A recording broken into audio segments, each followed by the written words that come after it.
ధ్యాన కోణంలో చూస్తే మనిషి శరీరాన్ని 3 ప్రధాన భాగాలుగా గుర్తించవచ్చు. 1. శరీరం మీద ఉన్న 5 జ్ఞానేంద్రియాలు మరియు కర్మేంద్రియాలు. ప్రపంచ భౌతిక సమాచారాన్ని శరీరంలోనికి రానిచ్చేవి 5 ఇన్పుట్ పరికరాలు, అంటే 5 జ్ఞానేంద్రియాలు మరియు కంట్రోలర్. ప్రపంచ సమాచారాన్ని విశ్లేషించి తయారు చేసిన సూచనలు లేదా కోరికలను ప్రపంచంలో అమలు చేసేందుకు బయటికి పంపేవి అవుట్పుట్ పరికరాలు, అంటే కర్మేంద్రియాలు. బాహ్య ప్రపంచ సమాచారానికి కండరాల సహాయంతో స్పందించే చేతులు, కాళ్ళు లాంటివి అన్నీ అవుట్పుట్ పరికరాల కిందికి వస్తాయి.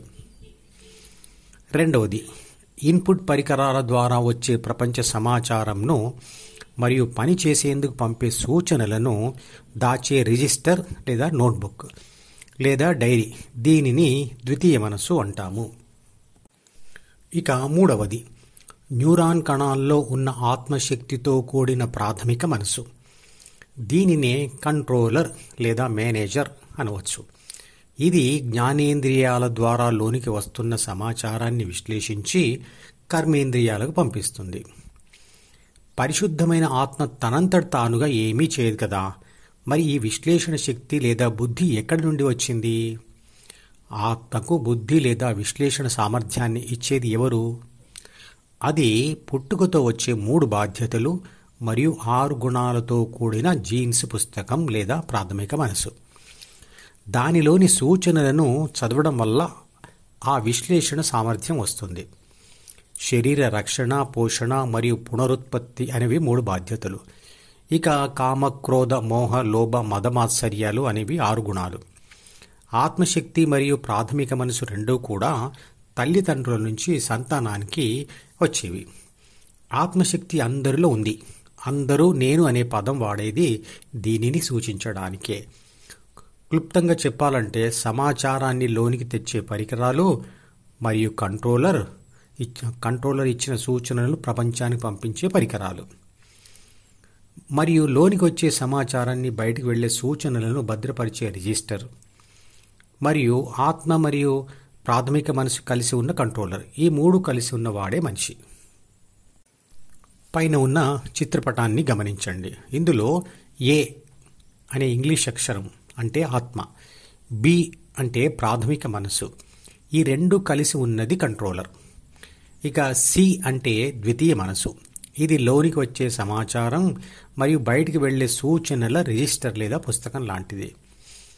ఇక డి అంటే జ్ఞానేంద్రియాలు మరియు కర్మేంద్రియాలు కలిసి ఉన్న శరీరం, అంటే ఇన్పుట్ మరియు అవుట్పుట్ పరికరాలు, అంటే ప్రపంచ సమాచారాన్ని లోనికి తీసుకొచ్చే 5 జ్ఞానేంద్రియాలు మరియు కంట్రోలర్ తయారు చేసిన సూచనలను అమలు చేసే ఇతర అవయవాలు కలిసి ఉన్న శరీరం.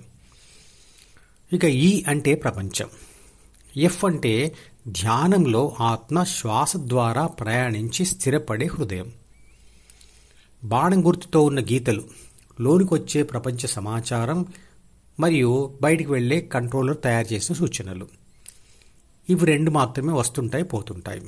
ఒక పని ఎలా జరుగుతుందంటే, నేను లేదా ఆత్మ నాకు పుట్టుకతో ఇవ్వబడిన ప్రాథమిక మనసులోని 3 బాధ్యతల మరియు 6 గుణాల యొక్క సూచనలను అనుసరించి 5 జ్ఞానేంద్రియాల ద్వారా మరియు ద్వితీయ మనసు అనబడే రిజిస్టర్ లేదా పుస్తకం ద్వారా వస్తున్న ప్రపంచ సమాచారాన్ని గ్రహించి దానిని విశ్లేషించి తగిన సూచనలు తయారు చేసి ద్వితీయ మనసు అనే రిజిస్టర్ ద్వారా ఆ సూచనలను ప్రపంచంలో అమలు చేసే కర్మేంద్రియాలకు పంపిస్తాను.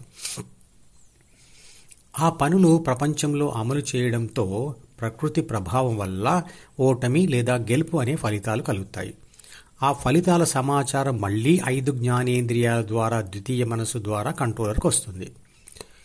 అదే ఫలితం యొక్క అనుభవం పొందడం. మళ్లీ వాటిని ఆత్మ ప్రాథమిక మనసులోని సూచనల ద్వారా విశ్లేషించి సూచనలు తయారు చేస్తుంది. అవి ద్వితీయ మనసు ద్వారా ప్రయాణించి శరీరం ద్వారా మళ్లీ ఏవో పనులు జరుగుతాయి. ఇదే విధంగా జీవితంలో మనిషి అన్ని పనులు చేస్తూ ఉంటాడు. లైవ్ ప్రపంచ సమాచారం మరియు స్టోర్ చేయబడిన సమాచారం అంటే ఏమిటి? జ్ఞానేంద్రియాల ద్వారా లోనికి ప్రవేశించి ద్వితీయ మనసు ద్వారా కంట్రోలర్కు అంటే ప్రాథమిక మనసుతో కూడిన ఆత్మశక్తికి అప్పటికప్పుడు వస్తున్న సమాచారమే లైవ్ సమాచారం. ఇక స్టోర్ చేయబడిన సమాచారం అంటే ఇదివరకే ఎప్పుడో జ్ఞానేంద్రియాల ద్వారా వచ్చి ద్వితీయ మనసులో భద్రపరచబడిన ప్రపంచ సమాచారం అని అర్థం. ఈ రెండే ప్రస్తుత లేదా గత సమాచారాలు. ప్రస్తుత సమాచారంకు కంట్రోలర్ సూచనలు తయారు చేసి ద్వితీయ మనసు ద్వారా శరీర కర్మేంద్రియాలకు పంపిస్తుంది. అలా ద్వితీయ మనసు ద్వారా వస్తున్న సమాచారం మరియు వెళుతున్న సూచనలు ద్వితీయ మనసులో భద్రపరచబడతాయి. ప్రాథమిక మనసుతో కూడిన ఆత్మశక్తి ద్వితీయ మనసులో భద్రపరచబడిన సమాచారం మీద కానీ కంట్రోలర్ తయారు చేసి పంపిన పాత సూచనల మీద కానీ ధ్యాస పెట్టడమే అంటే చదవడమే ఆలోచించడం. అంటే భద్రపరచబడిన గత ప్రపంచ సమాచారం కానీ బయటకు వెళ్తున్న సూచనలు కానీ భవిష్యత్తులో ఆలోచించుకోవడానికి పనికొస్తాయి.